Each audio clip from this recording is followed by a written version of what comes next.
When it comes to footwork, early 2000s to the mid 2000s, there was one person who was nearly impossible to beat. Let's discuss T-Rock today at the Knowledge Drop.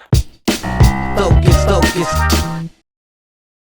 Hey all, welcome to the Knowledge Drop by Focus of the Flow Mo Crew and BBoyDojo.com, here at the renewed dojo headquarters. Early 2000s I started traveling more outside of the country to break. And that's the time right before social media, you would only hear stories of the illest b-boys and b-girls everywhere. If you got lucky, you might have seen a glimpse on a VHS tape, but that was it. Later I became known for my footwork skills, but I consider myself a b-boy, an all-rounded breaker, with not a specialist like that.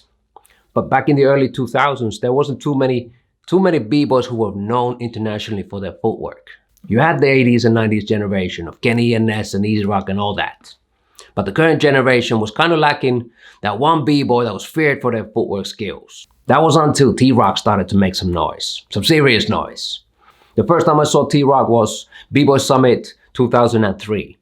I wasn't there personally, but some of my crewmates went. And Antopia from the crew showed me footage on VHS about T-Rock killing the footwork battles. Nobody could mess with T. The year after was my time to travel to B-Boy Summit. And I got to witness this live, y'all. T-Rock murdered the footwork battles. But as far as understanding footwork, mastering footwork on a deep level, T-Rock was simply on another level, untouchable. I dug up the footage so you can see for yourself. What made him stand out then from the rest of the people? I believe his confidence, the ultimate confidence on his skills. When T stepped on the floor, there was an energy of intimidation all around. Everybody knew that he was after that title and he had what it takes to win. He would take his time in the rounds, battle hard, and still execute like crazy.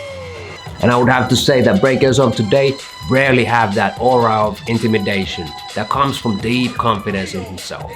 Secondly, power. The momentum and the speed in his flow was unmatched by everybody else. And that was without losing his form. It's easy to go super fast for anybody, but to maintain a perfect form in the process, that's a whole nother story. And third, connection with the music. What brought it all together was flowing together with the music, breaking this dance form on all levels of the dance. And if the music changed, the dance changed. Simple as that. Simple, but genius. And not many people can do that nearly 20 years later on. Mad shout out to T-Rock for inspiring a generation and straight up mastering the art form. Go check out the full footwork battle of the B-Boy Summit 2004 in our YouTube channel. It's over there in the new raw footage section. And that's all for today. Thank you for watching. Stay tuned to more knowledge drops dropping. This is Focus signing out.